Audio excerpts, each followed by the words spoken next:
नमस्कार मित्रों, career path GK YouTube channel पर आपका हार्दिक स्वागत है।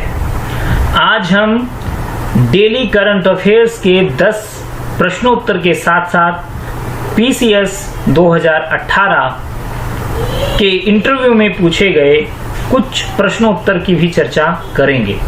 तो पहले लेते हैं 10 प्रश्नों को।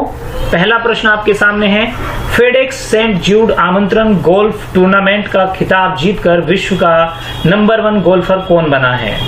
ये है स्टार गोल्फर जस्टिन थॉमस। दूसरा प्रश्न है, हाल ही में सोशल मीडिया पर आईपीएल गवर्निंग काउंसिल और बीसीआई के किस फैसले का पुरजोर विरोध हो रहा है? तो ये पुरजोर विरोध हो रहा है चीन आयोजकों को बरकरार रखने के फैसले को लेकर। तीसरा प्रश्न है, बिहार झारखंड में पहाड़ियों और तेराई में मौजूद कौन सी जनजाति विलुप्ति की कगार पर है? ये जनजाति है बिहार झारखंड में पहाड़ियों की तराई में मौजूद परहिया जनजाति अब विलुप्ति की कगार पर जा पहुंची है। इसका कारण है निर्धनता, अशिक्षा, बेरोजगारी, बीमारी, कुपोषण और उपेक्षा से जूझ रहे चंद गांव और गिनती के परिवार अस्तित्व की समय लड़ाई लड़ रहे हैं। तो इस प्रकार ये जनजाति विलुप्ति की कगार पर है। अगला प्रश्न लेते हैं, कोविड-19 के कारण भारत मलेशिया में आयोजित किस चैंपियनशिप से हटा? भारत हटा है महिला विश्व स्क्वाश चैंपियनशिप से। पांचवा प्रश्न है, 2030 तक नेट जीरो कार्बन उत्सर्जन का लक्ष्य हासिल करने के लिए भारतीय रेलवे ने कौन सी पहल की है? तो भारतीय रेलवे ने ट्रेनों से कारों की ढुलाई पर इस समय जोर दिया है। अगला प्रश्न है, विज्ञान मंथन 2020-21 का शुभारंभ किसने किया? डॉक्टर हर्षवर्धन ने ये शुभारंभ किया। अगला प्रश्न, 7वां प्रश्न, FA कप का चैंपियन कौन बना? तो ये थे आर्सेनल FA कप का चैंपियन बना है। ये दुनिया की सबसे पुरानी फुटबॉल प्रतियोगिता का 139वां फाइनल था। 8वां प्रश्न है, देश में वित्तीय समावेशन को और मजबूत करने के लक्ष्य के साथ नीति आयोग ने किस प्रकार के बैंक बनाने का सुझाव दिया है? तो देश में डाक बैंक बनाने का सुझाव दिया गया है इस संबंध में। अगला प्रश्न है, प्रभु श्री राम और रामायण की दुनिया भर में मौजूद दस्तावेजों को संकलित कर किस महाविश्वकोश को बनाया जा रहा है? इस विश्वकोश का नाम है रामायण महाविश्वकोश, ग्लोबल इंसाइक्लोपीडिया ऑफ रामायण। इसमें 3300 पृष्ठ हैं, 3 खंड हैं और प्रत्येक खंड में 1100 पृष्ठ है। अगला प्रश्न लेते हैं, विश्व संस्कृत दिवस। विश्व संस्कृत दिवस कब मनाया गया? ये 3 अगस्त को मनाया जाता है। अगला प्रश्न है, देश की आन बान शान तिरंगे को डिजाइन करने वाले व्यक्ति कौन थे? देश की आन बान शान तिरंगे को डिजाइन करने वाले व्यक्ति थे पिंगली वेंकैया। इनका जन्म भटला पेन्नुवारू मछलीपट्टनम मद्रास प्रेसिडेंसी ब्रिटिश भारत में हुआ था 2 अगस्त 1876 को। ये एक कृषि वैज्ञानिक भी थे और देशभक्त भी। इन्होंने ही तिरंगे का अभिकल्पन या डिजाइन किया था, इसलिए ये प्रसिद्ध रहे। 4 जुलाई 1963 को 86 वर्ष की उम्र में इनका निधन हो गया था। आज के इतिहास और आज के अतीत से हम प्रश्न लेते हैं। प्रश्न क्या, ये कुछ महत्वपूर्ण तथ्य हैं, उनको साझा करते हैं।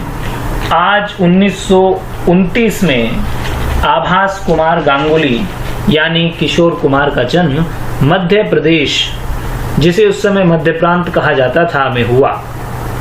वे गायक, अभिनेता के साथ साथ संगीतकार, निर्माता, निर्देशक और पटकथा लेखक भी थे। हिंदी सहित करीब 10 भारतीय भाषाओं में गाने गाए उन्होंने और 8 बार सर्वश्रेष्ठ गायक का फिल्म फेयर पुरस्कार जीता। जिंदगी का एक सफर, जिंदगी एक सफर है पुराना, अगर तुम न होते, ये जो मोहब्बत है, जैसे कई बेहतरीन गीत इन्होंने गाए हैं। चलती का नाम गाड़ी, पड़ोसन, हाफ टिकट में अभिनय भी इन्होंने किया और वह भी प्रभावशाली रहा। 13 अक्टूबर 1987 को इनका निधन हुआ। ये एक सबसे पसंदीदा गायक आज भी माने जाते हैं। आज ही के दिन 1956 में देश का पहला परमाणु अनुसंधान रिएक्टर अप्सरा शुरू हुआ। यह एशिया का भी पहला परमाणु अनुसंधान रिएक्टर है। इसे भाभा एटॉमिक रिसर्च सेंटर ने ब्रिटेन के सहयोग से डिजाइन किया था। आज ही के दिन वर्ष 1578 में राजा सेबस्टियन की पुर्तगाली सेना ने मोरक्को पर हमला कर दिया, लेकिन हार का सामना करना पड़ा। और आज ही के दिन यानी 4 अगस्त 1886 में कोलंबिया ने संविधान को अंगीकार किया था। आज ही के दिन 4 अगस्त 1522 में महाराणा प्रताप के पिता राणा उदय सिंह का भी जन्म हुआ था। आज ही के दिन 4 अगस्त 1914 में ब्रिटेन ने जर्मनी के खिलाफ युद्ध का ऐलान किया था। और आज ही के दिन वर्ष 1961 में अमेरिका के पहले अश्वेत राष्ट्रपति बराक ओबामा का भी जन्म हुआ था। तो आज यानी किशोर दा का भी जन्म है और आज बराक ओबामा का भी जन्म हुआ था। उदय सिंह का भी आज जन्म। सभी को जन्म दिवस की भी हार्दिक शुभकामनाएं हम करते हैं, कोटि कोटि नमन करते हैं। 1967 में कृष्णा नदी पर नागार्जुन सागर बांध का निर्माण पूरा करके 2 नहरें आज ही के दिन निकाली गई थी। और आज ही 4 अगस्त 1875 में बच्चों की कहानियां लिखने वाले हैंस क्रिश्चियन एंडरसन का निधन हुआ था।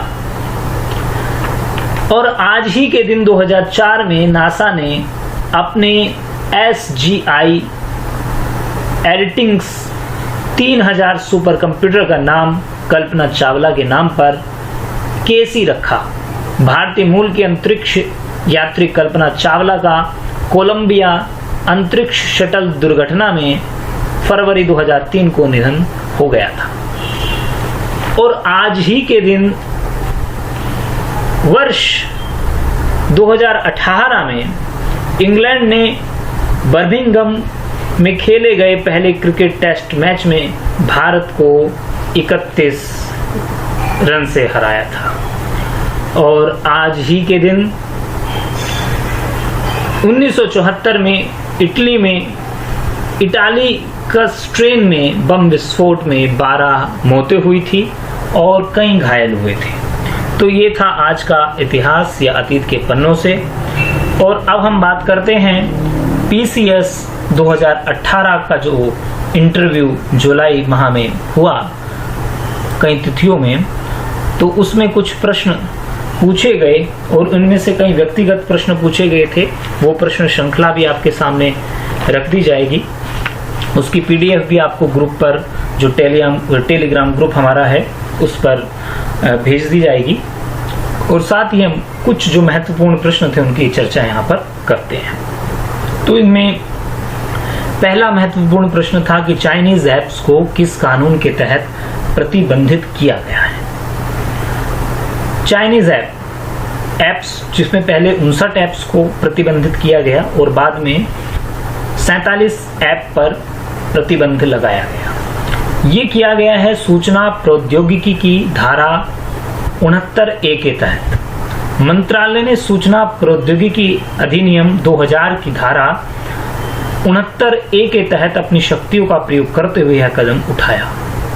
इन ऐप्स को भारत की संप्रभुता और अखंडता, भारत की रक्षा, राज्य की सुरक्षा और सार्वजनिक व्यवस्था पर खतरा मानते हुए प्रतिबंधित किया गया। दूसरा जो अहम सवाल इनमें से बनता है वह है यूपी की सीमा किस पड़ोसी देश से लगी है। आसान सा सवाल है। नेपाल से ये लगी है और यूपी की सीमा से जो सटे हुए राज्य हैं वो 8 राज्य हैं। जिसमें एक केंद्र शासित प्रदेश दिल्ली भी है। और ये 8 राज्य हैं: उत्तराखंड, हिमाचल प्रदेश, हरियाणा, राजस्थान, मध्य प्रदेश, छत्तीसगढ़, झारखंड और बिहार। इसके बाद अगला जो महत्वपूर्ण प्रश्न हमको लगा उसे हमने इसमें शामिल किया है। चाबहार परियोजना पर प्रश्न पूछा गया था। और चाबहार परियोजना के साथ ही, क्योंकि भारत और ईरान के रिश्ते जो थे वो मजबूत होने जा रहे थे, तो चाबहार परियोजना पर यह प्रश्न था कि चाबहार परियोजना खोने के बाद ईरान से कैसे होंगे मधुर संबंध। तो पहले हम चाबहार परियोजना क्या है इसे समझ लेते हैं। भारत के लिए रणनीतिक तौर पर एक महत्वपूर्ण ये परियोजना रही है, जिसके तहत भारत ईरान और अफगानिस्तान के साथ मिलकर एक अंतर्राष्ट्रीय यातायात मार्ग स्थापित करना चाहता है। भारत इस रास्ते का इस्तेमाल अफगानिस्तान तक पहुंचने के लिए करना चाहता है, लेकिन पाकिस्तान इस परियोजना को लेकर चिंतित रहा है। भारत, ईरान और अफगानिस्तान ने मई 2016 में एक अंतर्राष्ट्रीय यातायात मार्ग बनाने का निर्णय लिया था और तब से चाबहार बंदरगाह पर काम चल रहा है। भारत के लिए यह मध्य एशिया, रूस और यहां तक कि यूरोप तक पहुंचने का प्रयास था। चाबहार बंदरगाह को रेल नेटवर्क से भी जोड़ने का प्रस्ताव था और इसमें भारत भी मदद करने वाला था। साथ ही चाबहार बंदरगाह की क्षमता भी बढ़ाए जाने की बात थी, लेकिन बाद में ऐसा कहा जा रहा है कि भारत से फंड समय पर न मिलने के कारण अफगानिस्तान इस योजना को स्वतः ही अपने आप ही बढ़ा रहा है, अपने आप ही पूरा करने जा रहा है। तो इस प्रकार यहाँ पर ये खटाई में आ गई है। लेकिन 2 अगस्त को ये खबर आती है कि चाबहार परियोजना को और ईरान में संबंधों को लेकर चर्चा की जा रही है और मधुर संबंध बनाने की फिर से कोशिश की जा रही है, जिसके तहत परियोजना को लेकर भारत अपनी एक निर्णायक भूमिका सामने लाएगा आगे आने वाले समय में। वैसे भी भारत और ईरान का जो रिश्ता है वह लंबे समय से मधुर रहा है, तो यह कई मायनों में अभी भी अहम बना हुआ है रणनीतिक स्तर पर भी। तो उसे संभालने की भारत भरसक प्रयत्न कर रहा है और उसे करना चाहिए। तो इसका जवाब अपने अपने तरीके से या एक अध्ययन के तौर पर दिया जा सकता है। अब अगले प्रश्न को हम लेते हैं। अगला प्रश्न है, गवर्नेंस और गवर्नमेंट में क्या अंतर है। ये प्रश्न वैसे सीटेट में भी एक दफा पूछा गया था और आज ये पीसीएस में भी पूछा गया है।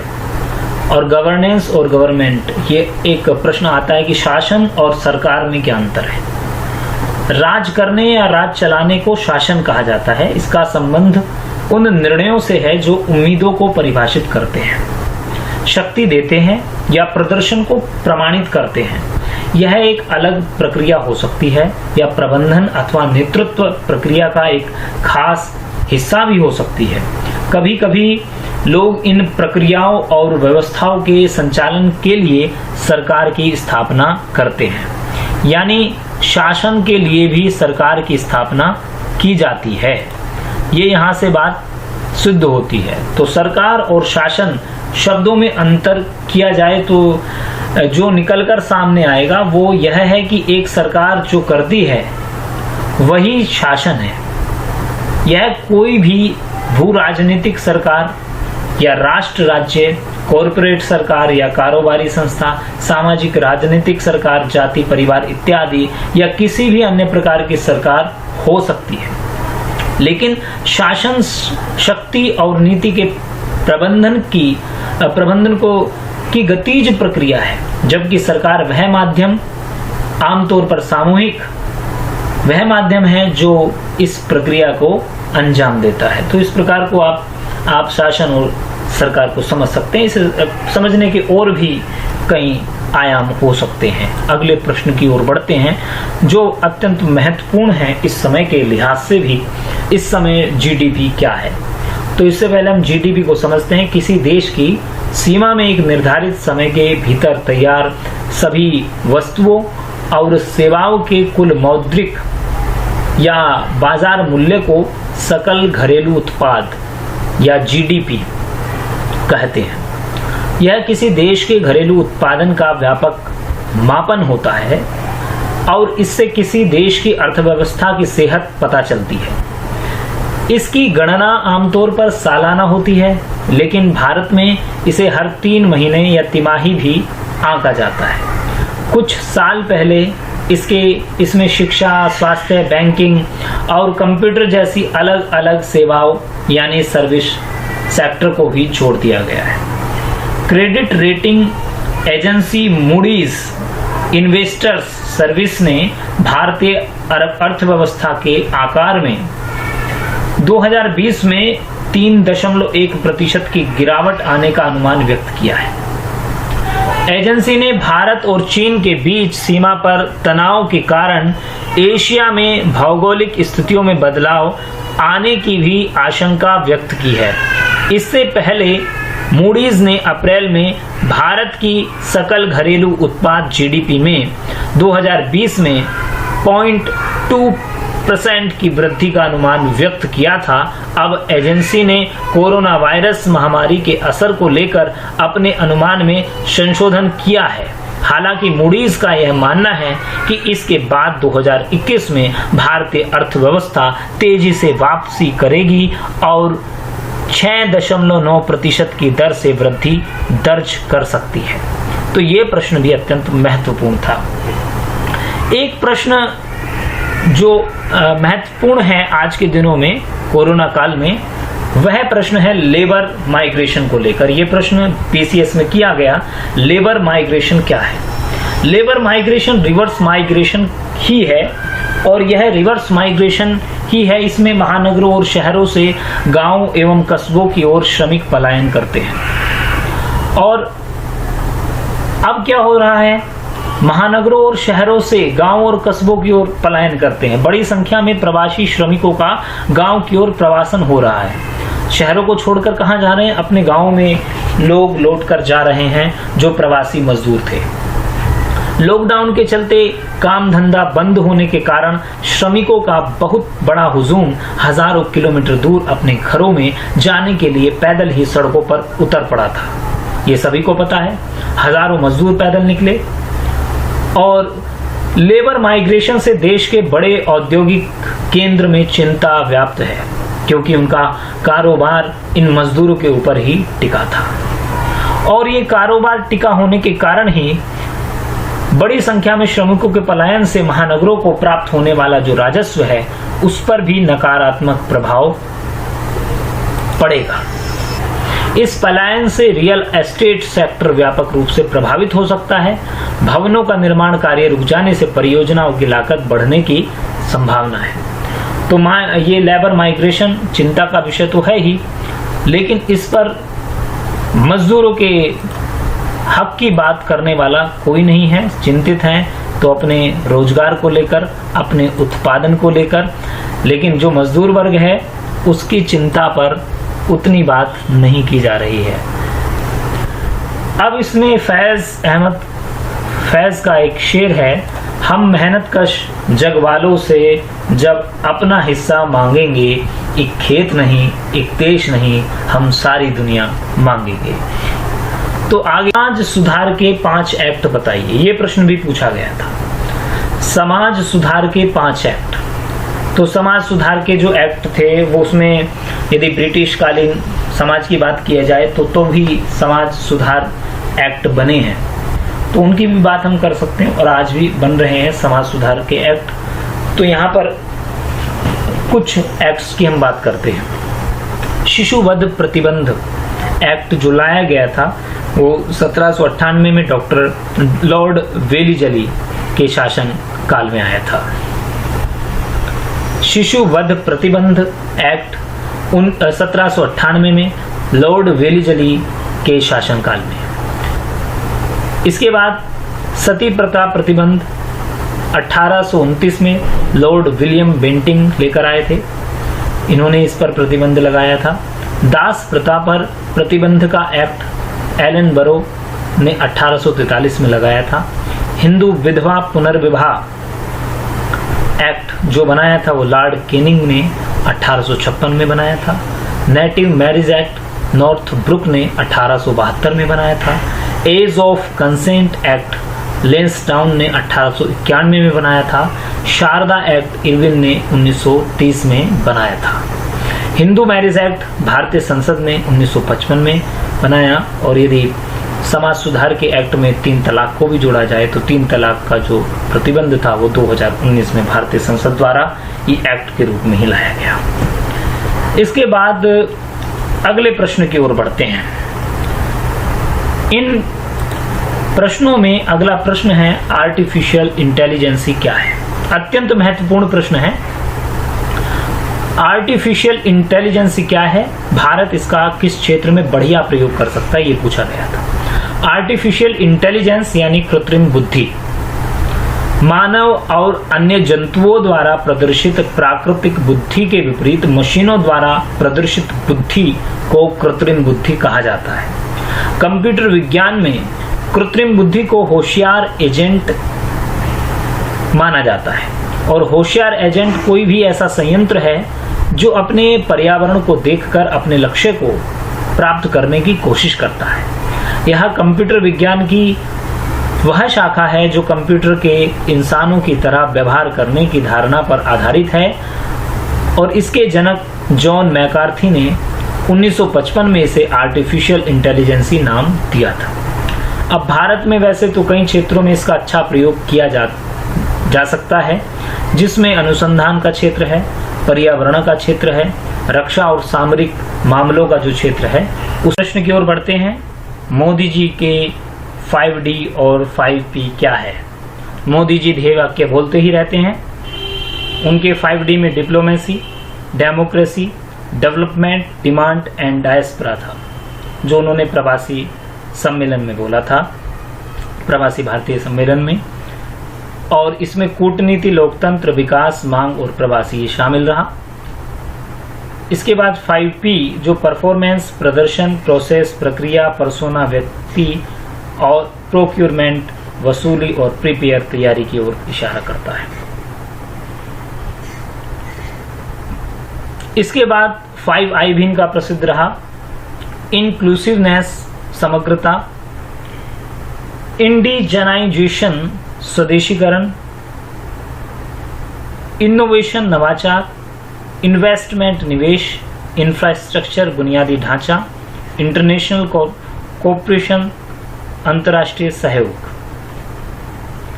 इसके बाद अगले प्रश्न की ओर चर्चा करते हैं जो पूछा गया था PCS 2018 के इंटरव्यू में। ग्रीन टेक्नोलॉजी और ऑर्गेनिक टेक्नोलॉजी क्या है और इनमें क्या अंतर है। वैसे तो इनके विषय में पूछा गया था कि ये क्या है।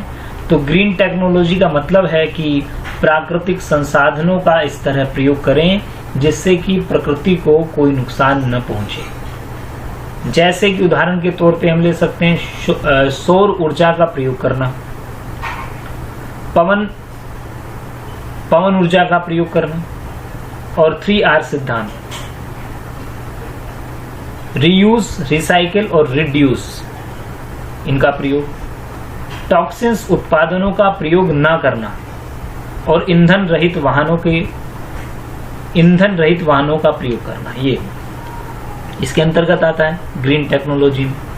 और जैव प्रौद्योगिकी या ऑर्गेनिक टेक्नोलॉजी में मुख्यतः आनुवांशिक रूप से रूपांतरित सूक्ष्म जीवों, कवक, पौधों व जंतुओं का उपयोग करते हुए जैव भैषजिक व जैविक पदार्थों का औद्योगिक स्तर पर उत्पादन किया जाता है। जैव प्रौद्योगिकी का उपयोग चिकित्सा शास्त्र, निदान सूचक, कृषि में आनुवांशिकता, रूपांतरित फसलें, संसाधित खाद्य, जैव सुधार, अपशिष्ट प्रतिपादन व ऊर्जा उत्पादन इसमें शामिल रहा है। मनुष्य जैव प्रौद्योगिकी का उपयोग यानी जो ऑर्गेनिक टेक्नोलॉजी है उसका उपयोग या बायोटेक्नोलॉजी है उसका उपयोग विशेष रूप से स्वास्थ्य व खाद्य उत्पादनों के क्षेत्र में जीवन स्तर में सुधार के लिए करता है। तो इस प्रकार हमने ग्रीन टेक्नोलॉजी और ऑर्गेनिक टेक्नोलॉजी को जाना। इसके बाद एक प्रश्न लॉकडाउन पर जो कोरोना काल में चला उस पर प्रश्न था कि लॉकडाउन, कर्फ्यू और धारा 144 क्या है, इनमें क्या अंतर है। तो यदि बात की जाए लॉकडाउन और कर्फ्यू की, तो दोनों ही प्रणालियों के प्रभाव और उद्देश्य जो लगभग समान लगते हैं, लेकिन फिर भी लॉकडाउन और कर्फ्यू के बीच कुछ अंतर होता है। इन अंतरों को समझते हैं कि पहला अंतर है कि कर्फ्यू के दौरान सभी आवश्यक सेवाएं और बाजार एक अवधि के लिए बंद रहते हैं, लेकिन लॉकडाउन में आवश्यक सेवाएं और जरूरी बाजार दुकानें बंद नहीं होती। दूसरा है कर्फ्यू में बाजार, स्कूल, कॉलेज और बैंक जैसी आवश्यक सेवाएं बंद रहती है।